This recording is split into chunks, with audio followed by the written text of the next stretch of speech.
नमस्कार, स्वागत है आप सभी का डीडी न्यूज में। आपके साथ समाचार लेकर हाजिर हूं मैं संध्या शर्मा। आइए बुलेटिन की शुरुआत करें हेडलाइंस के साथ। प्रधानमंत्री नरेंद्र मोदी शंघाई सहयोग संगठन शिखर सम्मेलन के लिए चीन की 2 दिवसीय यात्रा पर तियानजिन में आज चीन के राष्ट्रपति के साथ करेंगे द्विपक्षीय बैठक।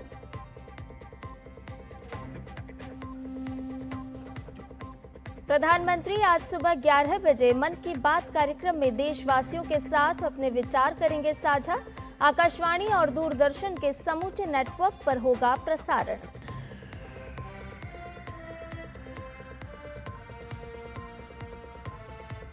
केंद्रीय गृह मंत्री अमित शाह आज अहमदाबाद में जनरक्षक परियोजनाओं का करेंगे उद्घाटन। कई सार्वजनिक कार्यक्रमों में होंगे शामिल।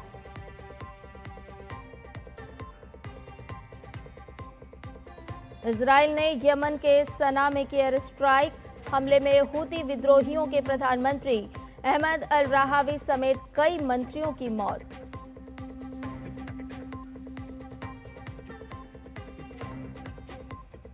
और चिराग शेट्टी और सात्विक साईराज की जोड़ी ने विश्व बैडमिंटन चैंपियनशिप में जीता कांस्य पदक। प्रतियोगिता में दूसरी बार पदक जीतने वाली पहली भारतीय जोड़ी।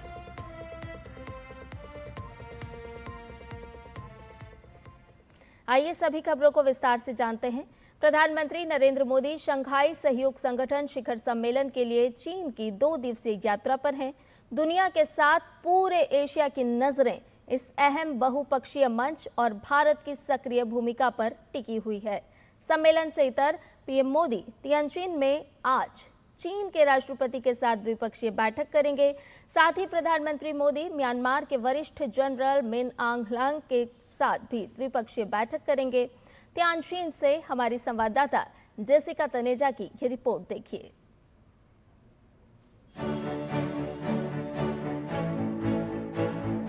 तियानजिन में एससीओ शिखर सम्मेलन में प्रधानमंत्री मोदी की भागीदारी इस महत्वपूर्ण यूरेशियाई संगठन में भारत की भूमिका को एक नए मुकाम पर ले जाती है।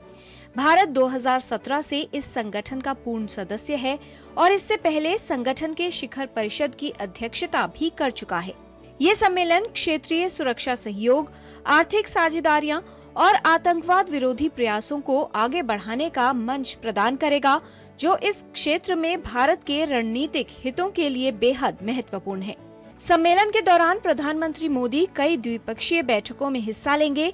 इन बैठकों में वे क्षेत्रीय स्थिरता, सीमा सुरक्षा और व्यापारिक संपर्क के साथ बहुपक्षीय सहयोग जैसे अहम मुद्दों पर चर्चा करेंगे। तियानजिन से मैं आपको बता दूं कि आने वाले दिनों में शंघाई सहयोग संगठन का शिखर सम्मेलन कई अहम मुद्दों पर केंद्रित रहेगा। सदस्य देश क्षेत्रीय सुरक्षा, आर्थिक सहयोग और ऊर्जा के नए आयामों पर चर्चा करेंगे।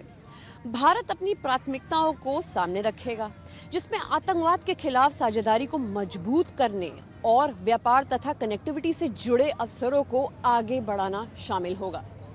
उम्मीद की जा रही है कि इस सम्मेलन में ऐसे ठोस निर्णय निकलेंगे कि आने वाले समय में पूरे क्षेत्र की रणनीतिक दिशा को प्रभावित करेंगे। ये दौरा भारत और चीन के बीच हाल ही में हुई कई कूटनीतिक बैठकों के बाद हो रहा है, जिनमें पिछले साल कजान में प्रधानमंत्री मोदी और राष्ट्रपति शी जिनपिंग की मुलाकात और हाल ही में चीनी विदेश मंत्री वांग यी की भारत यात्रा शामिल है। प्रधानमंत्री मोदी का तियानजिन पहुंचना एशियाई महादेश में भारत की सक्रिय कूटनीति को दिखाता है।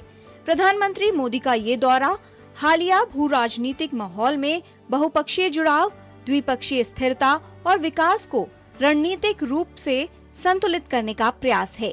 Jessica Taneja, DD news, Tianjin.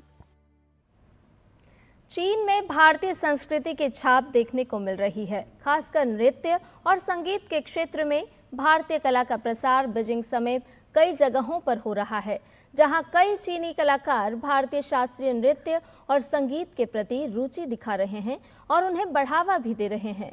जिन शानशन ने पहले आईसीसीआर स्कॉलरशिप के तहत भरतनाट्यम सीखा और अब तक सैकड़ों चीनी छात्रों को भरतनाट्यम सिखा चुकी हैं। जिनकी छात्रा जेसिका वू दिल्ली में भरतनाट्यम की प्रस्तुति दे चुकी हैं। इसी तरह झांग जिनखोई ओडिसी नर्तक हैं। और बीजिंग में ओडिसी नृत्य सिखाती हैं। डू जुआन कथक नृत्यांगना है और भारत, ब्रिटेन, अमेरिका में अपनी प्रस्तुति दे चुकी हैं।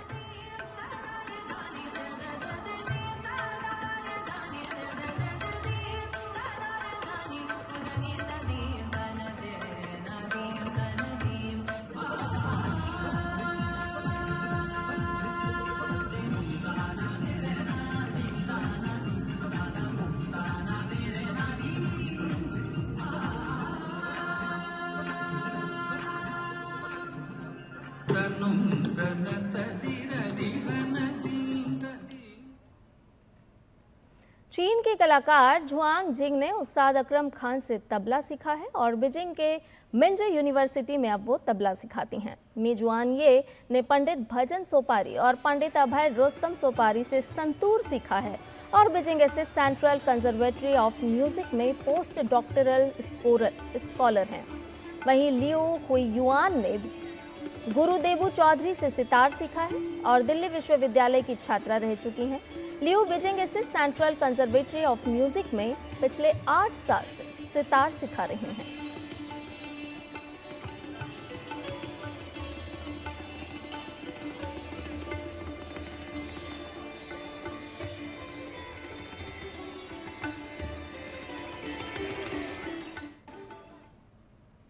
खबरों में बढ़ते हैं आगे। प्रधानमंत्री नरेंद्र मोदी और यूक्रेन के राष्ट्रपति व्लोडिमीर ज़ेलेंस्की के बीच टेलीफोन पर बातचीत हुई।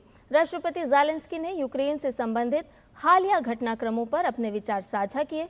प्रधानमंत्री नरेंद्र मोदी ने सोशल मीडिया प्लेटफॉर्म एक्स पर पोस्ट कर बताया कि यूक्रेन के राष्ट्रपति ने फोन पर उनसे बात की। प्रधानमंत्री ने लिखा कि राष्ट्रपति ज़ेलेंस्की को उनके फोन कॉल के लिए धन्यवाद।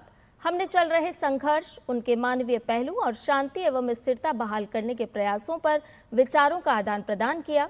भारत इस दिशा में सभी प्रयासों को पूर्ण समर्थन देता है। प्रधानमंत्री नरेंद्र मोदी आज सुबह 11 बजे मन की बात कार्यक्रम के माध्यम से अपने विचार साझा करेंगे। ये इस मासिक रेडियो कार्यक्रम की 125वीं कड़ी होगी। दूरदर्शन और आकाशवाणी के सभी नेटवर्क, समाचार वेबसाइट और news on AIR mobile app पर कार्यक्रम का सीधा प्रसारण होगा। इस कार्यक्रम में कई बार प्रधानमंत्री आम लोगों के विचार और सुझाव को भी साझा करते हैं। इस मासिक कार्यक्रम के माध्यम से न केवल बड़े राष्ट्रीय मुद्दों पर बात होती है, बल्कि स्थानीय और सामाजिक परिवर्तन को लेकर हो रही कोशिशों का भी जिक्र होता है। केंद्रीय गृह और सहकारिता मंत्री अमित शाह गुजरात दौरे पर हैं। कल रात अहमदाबाद पहुंचने पर अमित शाह गणेश महोत्सव में शामिल हुए। इस दौरान उपस्थित जनसमूह ने उनका अभिनंदन किया। आज गृह मंत्री अमित शाह अहमदाबाद और गांधीनगर में विभिन्न सार्वजनिक कार्यक्रमों में भाग लेंगे। वो आज सुबह अहमदाबाद के ओगणज गांव के गोता वार्ड में नवनिर्मित अर्बन स्वास्थ्य केंद्र का लोकार्पण करेंगे। इसके साथ ही अहमदाबाद के चांदलोडिया के वंदे मातरम अर्बन स्वास्थ्य केंद्र का लोकार्पण भी करेंगे। केंद्रीय गृह मंत्री टोरेंट ग्रुप UNM फाउंडेशन द्वारा पुनर्विकसित सरदार बाग का लोकार्पण भी करने वाले हैं। दोपहर बाद वो गांधीनगर के रामकथा मैदान में डायल 112 के अंतर्गत शुरू की जा रही जनरक्षक परियोजनाओं का उद्घाटन करेंगे। इसके अलावा गृह मंत्री अमित शाह अहमदाबाद में कुछ स्थानों पर वृक्षारोपण कार्यक्रम में भी शामिल होंगे। दुनिया भर में आर्थिक उथल पुथल के बीच भारत की अर्थव्यवस्था कुलांचे भर रही है। तमाम वैश्विक चुनौतियों के बावजूद भारत का GDP ग्रोथ कई विकसित देशों से आगे रहा है। आंकड़े एक बार फिर उत्साहित करने वाले हैं। अप्रैल से जून के दौरान भारत की GDP 7.8% रही है। प्रधानमंत्री नरेंद्र मोदी के नेतृत्व में भारत दुनिया की बड़ी अर्थव्यवस्थाओं में शुमार हो रहा है। देखिए खास रिपोर्ट। मजबूत होती भारतीय अर्थव्यवस्था। 7.8% GDP के साथ अर्थव्यवस्था का शानदार प्रदर्शन। दुनिया में तीसरे पायदान के लिए दावेदारी। तमाम वैश्विक दबाव के बावजूद भारतीय अर्थव्यवस्था का प्रदर्शन शानदार रहा है और प्रधानमंत्री नरेंद्र मोदी के नेतृत्व में भारत दुनिया की बड़ी अर्थव्यवस्थाओं में शुमार हो रहा है। इस बात को अप्रैल से जून तिमाही के GDP ग्रोथ चार्ट ने और भी पुख्ता कर दिया है। तमाम वैश्विक चुनौतियों के बावजूद भारत का GDP ग्रोथ कई विकसित देशों से आगे रहा है। अप्रैल से जून के दौरान भारत की जीडीपी 7.8% रही। वहीं अगर बाकी दुनिया की बात की जाए तो चीन की 5.2%, इंडोनेशिया की 5.1%, यूएस की 2.1%, जापान और यूके की 1.2%, फ्रांस की 0.7%, मैक्सिको 0% और सबसे निचले स्तर पर जर्मनी रहा, जिसकी जीडीपी ग्रोथ -0.2% दर्ज हुई है। केंद्रीय मंत्री अश्विनी वैष्णव ने सोशल मीडिया प्लेटफॉर्म एक्स पर भारतीय अर्थव्यवस्था की तारीफ करते हुए लिखा, 7.8% जीडीपी वृद्धि प्रधानमंत्री नरेंद्र मोदी जी के सुधार संचालित शासन का प्रमाण। वहीं पेट्रोलियम खेल संवर्धन बोर्ड द्वारा आयोजित एक कार्यक्रम में केंद्रीय मंत्री हरदीप सिंह पुरी ने देश के तेजी से बढ़ रहे जीडीपी की सराहना करते हुए कहा कि जीडीपी जल्द विश्व के तीसरे स्थान पर पहुंच जाएगी। तो वहीं भारत के मुख्य आर्थिक सलाहकार वी अनंत नागेश्वरण ने कहा कि सरकार वित्तीय अनुशासन बनाए रखने के लिए प्रतिबद्ध है और घरेलू मांग को मजबूत करने पर ध्यान केंद्रित कर रही है। हमारी जो अर्थव्यवस्था है 2014 में $2 ट्रिलियन की थी। आने वाले समय में हम 11वें स्थान पे थे विश्व भर में, हम फिर 5वें स्थान पे पहुंचे, आज 4थे स्थान पर हैं। पर कुछ ही समय में हमारी जो अर्थव्यवस्था है जीडीपी विश्व भर में तीसरे स्थान पे आएगी। The key factors that drove the performance of the economy was actually the robust strength in manufacturing and also services sector activity. Government consumption, which was negative in the last year first quarter, I think therefore that also benefited from a very favorable base effect. So these three factors, apart from the fact that the deflator was on the lower side, the inflation coming out of the GDP deflator was on the lower side. अर्थव्यवस्था की दौड़ ने भारतीय उद्योग जगत में जोश भर दिया है। उद्योग जगत का मानना है कि देश का मैन्युफैक्चरिंग, सर्विस और एग्रीकल्चर सेक्टर बेहतरीन प्रदर्शन कर रहा है। इसी की वजह से जीडीपी में ये उछाल आया है। 7.8% growth report shows the strength of the Indian economy. The structural reforms which the government has done over past many years have shown results in both rural and urban market both. This resilience is powered by good monsoon-led rural demand, income tax reliefs, easing food inflation and robust expansion in manufacturing and services. जो government capex है, government capex की जो investment है वो continued basis पे हो रही है। प्राइवेट सेक्टर इन्वेस्टमेंट में भी हम देख रहे हैं कि कैपेसिटी यूटिलाइजेशन जो है वो काफ़ी अच्छे स्तर पर चल रही है। तो ये काफ़ी मिश्रण है इन सब डेवलपमेंट्स का, जिसके कारण आप देख रहे हैं कि एक बहुत मजबूती से जो है देश आगे बढ़ रहा है इकोनॉमी में। बदलते वैश्विक समीकरण और दुनिया में मंदी की आहट ने बड़े बड़े देशों की अर्थव्यवस्थाओं को हिलाकर रख दिया है। इन सबके बीच भारतीय अर्थव्यवस्था का बेहतरीन प्रदर्शन बयां कर रहा है कि प्रधानमंत्री के कुशल नेतृत्व में भारत तेजी से 2047 तक विकसित भारत के लक्ष्य की ओर बढ़ रहा है। Bureau report, DD news. Bharat ने पहली तिमाही में 7.8 जीडीपी के साथ चीन को पीछे छोड़ दिया है। विशेषज्ञों का मानना है कि जुलाई 2025 के उच्च आवृत्ति संकेतक पहली तिमाही की आर्थिक गति को आगे ले जाने का संकेत देते हैं। डीडी न्यूज संवाददाता विशाल बैरिस्टो ने दिल्ली में आर्थिक मामलों की सचिव अनुराधा ठाकुर से विशेष बातचीत की है। आपको सुनवाते हैं। 7.8, जी हाँ, ये एक्साइटिंग फिगर्स आए हैं पहली तिमाही के, और हम बात कर रहे हैं हमारे जीडीपी की। और उस पर ज़्यादा बातचीत करने के लिए हमारे साथ हैं secretary department of economic affairs. आइए हम उससे बात करते हैं और जानते हैं कि इस खुशखबरी की क्या वजह है। मैम, जब हम बात कर रहे हैं इतनी अच्छी खबर की, तो ये हमारी एक्सपेक्टेशंस से भी ज़्यादा बढ़कर आई है। तो क्या वो चीज़ थी या क्या ड्राइविंग फोर्स थी कि हमको इतने अच्छे फिगर्स मिले? Q1 में जो मुख्य फैक्टर्स रहे हैं, सप्लाई साइड से आपने नंबर देखे होंगे। The main factors are growth in manufacturing, consumption और सर्विस साइड, तीनों में ही ग्रोथ पाई गई है। एग्रीकल्चर सेक्टर हमारा काफ़ी रोबस्ट रहा है। एग्रीकल्चर सेक्टर का जो ग्रोथ है वो 3.7% रहा है इस क्वार्टर में, जो कि पिछले साल के क्वार्टर से 1.5% टाइम्स हायर है। इसके अलावा एग्रीकल्चर साइड से मैं बताना चाहूँगी कि हमारा रबी का हार्वेस्ट स्ट्रॉन्ग था। इस बार खरीफ की सोइंग एकरेज बहुत बड़ी है, मॉनसून ठीक है, बफर स्टॉक हमारे पास है। तो ये सब देखते हुए प्लस प्राइवेट कंजम्पशन का डेटा भी है जो कि इसमें आया है कि 7% रहा है। That all of that put together has been the main reason for getting these numbers in Q1.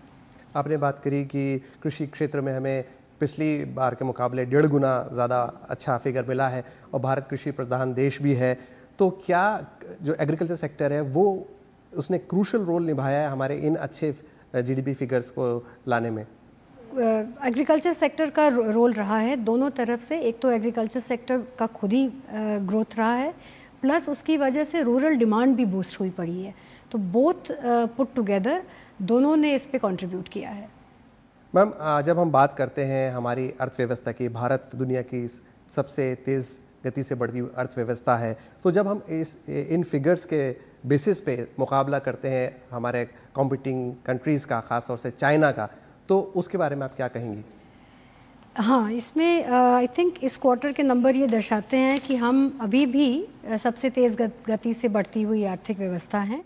China का जो आंकड़े मेरे पास हैं उसमें 5.2 रहा है और इंडोनेशिया का 5.1। सो दैट शोज़ दैट कि हम कंटिन्यू कर रहे हैं जो हम फास्टेस्ट ग्रोइंग इकोनॉमी है अपने रीजन में उसमें। जब हम बात करते हैं हमारी अर्थव्यवस्था की, तो काफ़ी सारे चैलेंजेस भी हैं, जियो पॉलिटिकल सिचुएशन भी है, अमेरिका ने टैरिफ लगाया 50% का। उस चैलेंज को ध्यान में रखते हुए हमारी ये जो ग्रोथ है वो कितनी सस्टेनेबल है? देखिए, ये जो टैरिफ और ट्रेड का जो ग्लोबल हेडविंड अभी है उसमें हम देख रहे हैं कि नियर टर्म डिस्टर्बेंस तो एक्सपेक्ट की जा सकती है इकोनॉमिक एक्टिविटी में, परंतु जो हमारे स्ट्रॉन्ग फंडामेंटल्स जो हमने अभी मैंने आपको डिटेल में डिस्क्राइब किया, that will carry through in the next few quarters. हम ये देख रहे हैं कि कंजम्पशन अभी जो हमारे हाई फ्रीक्वेंसी इंडिकेटर्स है वो भी ये दर्शाते हैं कि कंजम्पशन होल्ड अप करेगा। फेस्टिवल सीज़न भी अभी आ रहा है, जीएसटी रिफॉर्म्स की बात भी कही गई है, उससे भी कंजम्पशन बूस्ट होगा। और ये हमारा अनुमान है कि पूरे साल का अगर हम देखेंगे इकोनॉमिक ग्रोथ के आंकड़े, तो हम अभी हमारा असेसमेंट है कि जो हमने अपने लिए टारगेट बनाया है अभी हम उस पर कायम हैं। तो आपने सुना सचिव आर्थिक मामलों के, उन्होंने कहा कि ये हमारे लिए जो खबर आई है वो आगे भी कंटिन्यू करेगी और हम सब के लिए ये बहुत बड़ी खुशखबरी है। और ख़ास बात इन्होंने जो कही कि हम इस बार भी हैप्पी दिवाली बोलेंगे पूरे देश को। कैमरामैन अनिकेत और विश्वबंधु के साथ मैं विशाल बैरिस्टो, डीडी न्यूज़, दिल्ली। बुलेटिन में आगे बढ़ने से पहले रुक रहे एक छोटे से ब्रेक के लिए, जल्द हाजिर होंगे। टाइम पे खा लेना और प्लीज बाइक धीरे चलाना जी। और ये तुम्हारी सेफ्टी के लिए। अरे एक बात तो रह गई। LIC? ये हमारी सेफ्टी के लिए। दिल की सुनो, LIC चुनो। LIC हर पल आपके साथ। ब्रेक के बाद समाचार में आपका एक बार फिर से स्वागत है। आइए खबरों में बढ़ते हैं आगे। हिमाचल में धीरे धीरे बारिश का दौर थम रहा है। इसके साथ ही बिखरे हुए आम जनजीवन को दोबारा पटरी पर लाने की कोशिशें भी तेज हो गई हैं। हिमाचल के मुख्यमंत्री सुखविंदर सुक्खू ने शनिवार को सबसे बुरी तरह प्रभावित चंबा का दौरा किया और नुकसान का जायजा लिया। राज्य के अन्य मंत्री और अधिकारी भी प्रभावित इलाकों में पहुंच रहे हैं। प्रभावितों से मुलाकात कर ढांढस बंधाने के प्रयास किए जा रहे हैं। नुकसान का जायजा लिया जा रहा है। जगह जगह टूट गई सड़कों को दोबारा बहाल करने की कवायद भी तेज कर दी गई है। हालांकि प्रकृति के प्रकोप से जो नुकसान हुआ है उससे उभरना अभी भी बहुत बड़ी चुनौती बना हुआ है। राज्य में इस प्राकृतिक आपदा की भयावहता का अंदाजा इस बात से लगाया जा सकता है कि पिछले 15 दिनों में ही प्रदेश भर में 3 नेशनल हाईवे समेत 557 सड़कें अवरुद्ध हैं या टूट चुकी हैं। 950 से अधिक बिजली के ट्रांसफार्मर ध्वस्त हो चुके हैं। 250 से ज़्यादा पेयजल की पाइपलाइन नष्ट हो गई हैं। इसके अलावा मोबाइल और टेलीफोन नेटवर्क भी पूरी तरह से प्रभावित है। और इस बीच अच्छी खबर यह है कि मंडी के पास अवरुद्ध हुआ मनाली चंडीगढ़ हाईवे शुरू हो गया है। घंटों की मशक्कत के बाद मनाली चंडीगढ़ हाईवे को हल्के वाहनों के लिए बहाल किया गया है। पिछले 5 दिनों से लाहौल स्पीति को मनाली से जोड़ने वाला हाईवे जगह जगह टूट गया था और अवरुद्ध हो गया था। अब BRO ने लगातार 72 घंटे दिन रात काम कर इस मार्ग को हल्के वाहनों के लिए दोबारा बहाल कर दिया है। इजराइल के हवाई हमले में हुती प्रधानमंत्री अहमद अल राहावी की मौत हो गई है। हुती सुप्रीम पॉलिटिकल काउंसिल ने इसकी पुष्टि कर दी है। इजरायली एयर स्ट्राइक में अहमद अल राहावी के साथ साथ उनकी सरकार के कई अन्य मंत्री भी मारे गए हैं। हमले में कई अन्य लोगों के घायल होने की भी सूचना मिली है। इस एयर स्ट्राइक पर इजराइल का कहना है कि इस हमले में ईरान से जुड़े समूह के चीफ ऑफ स्टाफ, रक्षा मंत्री और अन्य वरिष्ठ अधिकारियों को निशाना बनाया गया था। अहमद अल राहावी लगभग 1 साल पहले ही हुती नियंत्रित सरकार के प्रधानमंत्री बने थे, लेकिन सरकार के वास्तविक नेता उनके डिप्टी मोहम्मद मोफ्ता थे, जिन्हें शनिवार को प्रधानमंत्री के कर्तव्यों का निर्वहन करने के लिए नियुक्त किया गया था। इधर भारी बारिश के चलते पाकिस्तान के पंजाब प्रांत में बाढ़ का कहर जारी है। पाकिस्तान के पंजाब स्थित प्रांतीय आपदा प्रबंधन प्राधिकरण ने एक क्षति रिपोर्ट जारी कर कहा कि रावी, सतलुज और चिनाब नदियों में आई भीषण बाढ़ के कारण 15 लाख लोग और 2308 गांव प्रभावित हुए हैं। पीडीएमए ने चेतावनी जारी करते हुए कहा कि सतलुज, रावी और चिनाब नदियों में ये स्थिति आने वाले समय में ऐसी ही बनी रहेगी। वहीं पूर्वी पाकिस्तान में बाढ़ का पानी लाहौर के बाहरी इलाकों में पहुंच गया है। इसके चलते सड़कें जलमग्न हो गई हैं। इलाके में घरों और अन्य बुनियादी ढांचों को भी नुकसान पहुंचा है। राष्ट्रीय आपदा प्रबंधन प्राधिकरण के अनुसार इस मॉनसून सीजन में अब तक पाकिस्तान में 820 लोगों की मौत हो चुकी है। खेल की खबरों में सात्विक साईराज, रंकी रेड्डी और चिराग शेट्टी के स्टार बैडमिंटन जोड़ी ने बीडब्ल्यूएफ विश्व चैंपियनशिप में कांस्य पदक अपने नाम कर लिया है। प्रतियोगिता के रोमांचक सेमीफाइनल मैच में सात्विक और चिराग की जोड़ी को चीन के चेन बो यांग और लियू यी की जोड़ी के हाथों हार का सामना करना पड़ा।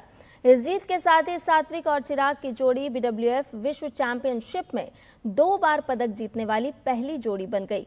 इससे पहले इस जोड़ी ने बैडमिंटन विश्व चैंपियनशिप 2022 में कांस्य पदक अपने नाम करने में सफलता पाई थी।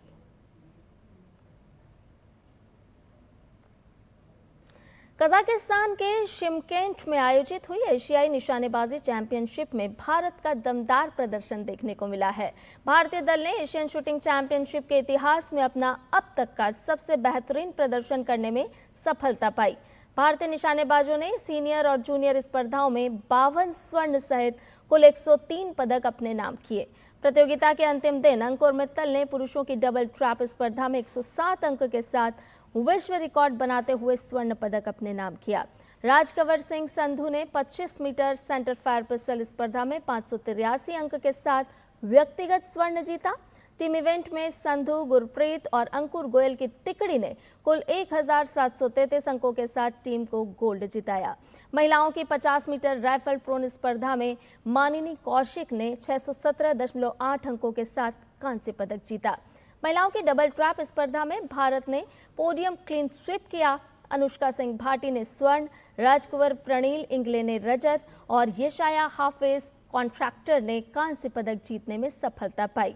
ओलंपिक पदक विजेता मनु भाकर ने भी 3 कांस्य पदक जीतकर भारत की पदक तालिका में योगदान दिया है।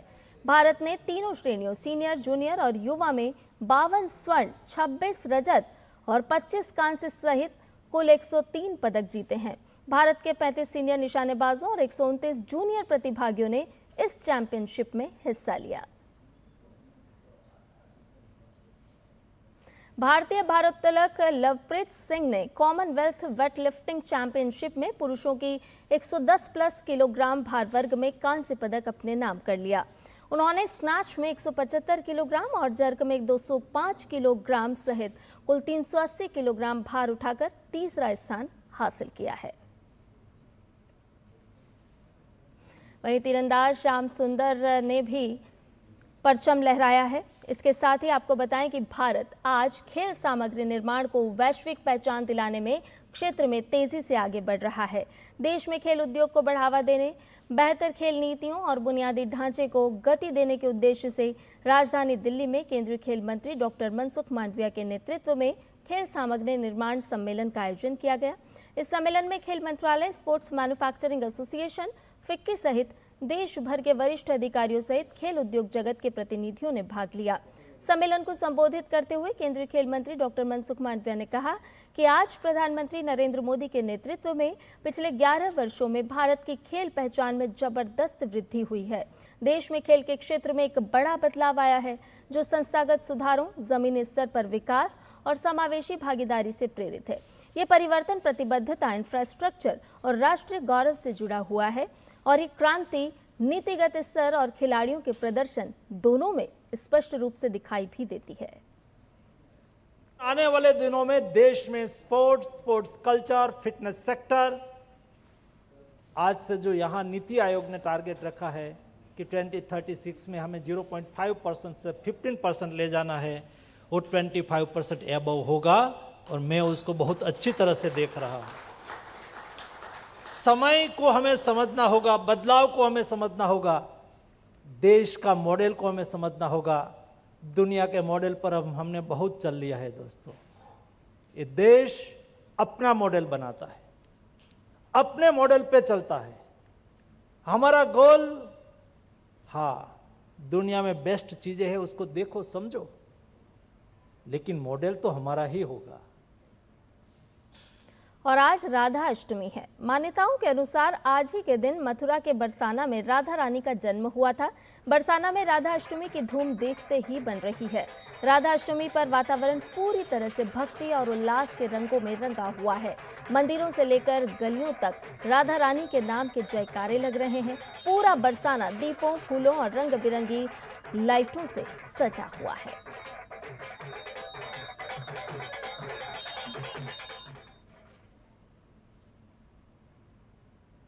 आज के दिन बरसाना में 20 लाख से अधिक श्रद्धालुओं के आने का अनुमान है। बरसाना के मुख्य मंदिर के पुजारी ने आज के आयोजन की जानकारी देते हुए बताया कि राधा अष्टमी की विशेष पूजा के लिए सभी उचित व्यवस्था भी की गई है।